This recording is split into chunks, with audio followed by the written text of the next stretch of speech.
बात करेंगे चंडीगढ़ की, क्योंकि चंडीगढ़ में एनडीए शासित प्रदेशों के सीएम और डिप्टी सीएम की बैठक शुरू हो चुकी है। पीएम मोदी की अध्यक्षता में यह बैठक हो रही है। इस बैठक में मध्य प्रदेश के मुख्यमंत्री डॉक्टर मोहन यादव और मध्य प्रदेश के दोनों डिप्टी सीएम शामिल हुए। इसके साथ ही आपको बता दें छत्तीसगढ़ के मुख्यमंत्री विष्णुदेव साय भी बैठक में शामिल हैं और दोनों डिप्टी सीएम भी मौजूद हैं। मध्य प्रदेश के सीएम डॉक्टर मोहन यादव और डिप्टी सीएम जगदीश देवड़ा, इसके साथ ही डिप्टी सीएम राजेंद्र शुक्ल भी इस बैठक में शामिल हुए हैं। छत्तीसगढ़ के मुख्यमंत्री विष्णुदेव साय और इसके साथ ही छत्तीसगढ़ के दोनों डिप्टी सीएम इस बैठक में मौजूद हैं। 18 राज्यों के सीएम और सभी डिप्टी सीएम इस बैठक में शामिल हुए हैं। एनडीए शासित राज्यों के मुख्यमंत्रियों की यह बैठक है जिसमें मध्य प्रदेश और छत्तीसगढ़ के मुख्यमंत्री भी शामिल हैं।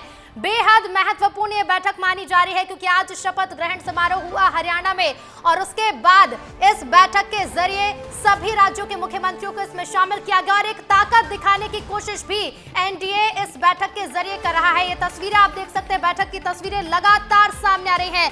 बहुत मजबूत ये तस्वीर है और एक बड़ी शक्ति दिखाने की कोशिश एनडीए की ओर से, क्योंकि इस तस्वीर में आपको उन सभी राज्यों के मुख्यमंत्री नजर आएंगे जिन जिन राज्यों में एनडीए का शासन है।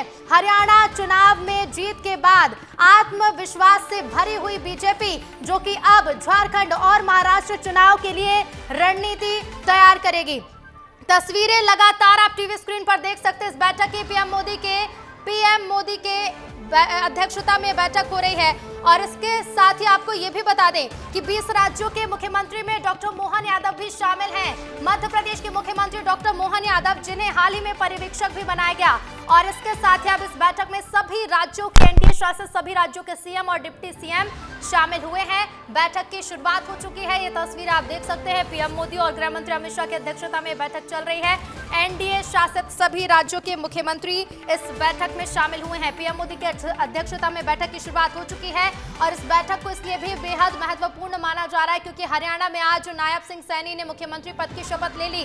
13 विधायकों ने भी मंत्री पद की शपथ ली और उसके बाद एनडीए की बैठक चंडीगढ़ में रखी गई है जिसमें मध्य प्रदेश और छत्तीसगढ़ के मुख्यमंत्रियों के अलावा दोनों ही राज्यों के डिप्टी सीएम भी शामिल हुए हैं और एनडीए शासित सभी राज्यों के मुख्यमंत्री और डिप्टी सीएम इस बैठक में मौजूद हैं। बैठक को पीएम मोदी संबोधित करेंगे। तो देखिए, हरियाणा विधानसभा चुनाव में बीजेपी की जीत को लेकर विपक्षियों पर दबाव बनाए जाने को लेकर इस बैठक को देखा जा रहा है। एक बड़ी शक्ति दिखाने की कोशिश भी इस बैठक के जरिए की गई है और इसके साथ ही आपको बता दें कि बैठक इसलिए भी बेहद महत्वपूर्ण है क्योंकि हरियाणा में बीजेपी को सफलता मिली और अब आने वाले समय में चुनाव को लेकर भी इस बैठक को देखा जा रहा है। और सीधे रुक करेंगे, हमारे साथ श्याम सिंह तोमर जी जुड़ गए हैं। श्याम जी, बेहद महत्वपूर्ण ये बैठक है। हरियाणा में सफलता मिल चुकी है, लेकिन आने वाले समय के लिए इस बैठक को कैसे देखा जाए?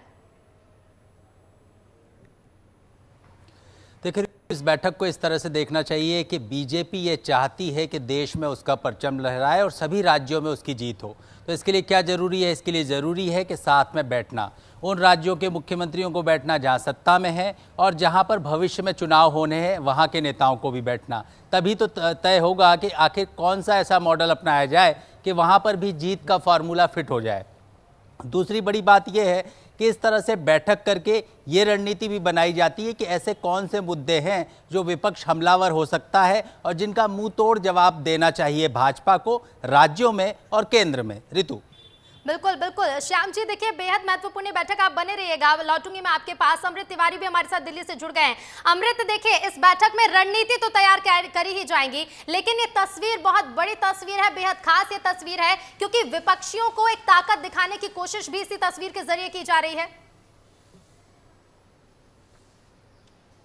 बिल्कुल ऋतु, एक तरह से एक ताकत का मुजाहिरा ही है। साथ ही साथ दूसरी तरफ देखा जाए तो एक फील गुड फैक्टर पैदा करने की कोशिश है अपने टीम में। एनडीए के सहयोगी दलों से ये दरकार है कि देखिए आगे आगामी जो जितने भी चुनाव आने वाले हैं वहाँ पे गठबंधन जो है एक अहम रोल प्ले करेगा। चाहे महाराष्ट्र सरकार में चुनाव, विधानसभा चुनाव की बात कर ले या फिर झारखंड की, और आगामी वर्ष में देखेंगे तो बिहार का भी चुनाव नज़दीक आएगा। ऐसे में जो है एक कोशिश है कि सारे के सारे जो गुट है वो एकजुट रहे और जब यहाँ एकजुटता दिखाई देगी तो जाहिर तौर पर जब केंद्र की सरकार एनडीए के समर्थन से चल रही है तो वहाँ भी इनकी ताकत काफी मजबूत होगी। इसी के मद्देनजर कुछ ऐसी चीजें बन के तैयार हो रही हैं। यहाँ पे एक ऐसा साझा किया जा रहा है जिसको स्ट्रैटेजी कहें कि स्ट्रैटेजी साझा की जा रही है, जिसमें कि लोगों तक कैसे पहुंच बनाई जाए, केंद्र सरकार की जो योजनाएं हैं और जो राज्य बेटर कर रहे हैं उनसे वो मैकेनिज्म साझा किया जाए कि कैसे लोगों तक वो सुविधाएं पहुंच रही है और सरकार का एतबार लोगों में ज्यादा से ज्यादा बढ़ रहा है। तो इसके ऊपर जो है चर्चा चल रही है। और दूसरी जो सबसे बड़ी बात है,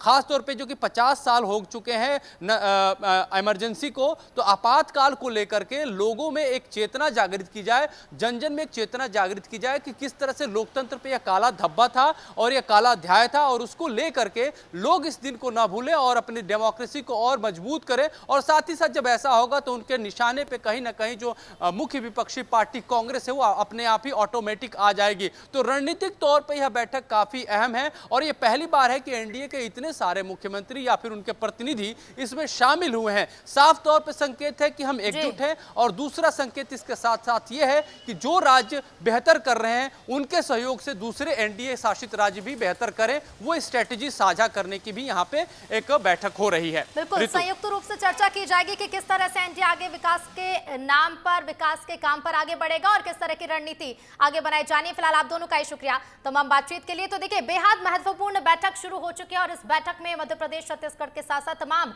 एनडीए शासित राज्यों के सीएम और डिप्टी सीएम शामिल हैं। बैठक से जुड़े अपडेट आपको बताते रहेंगे।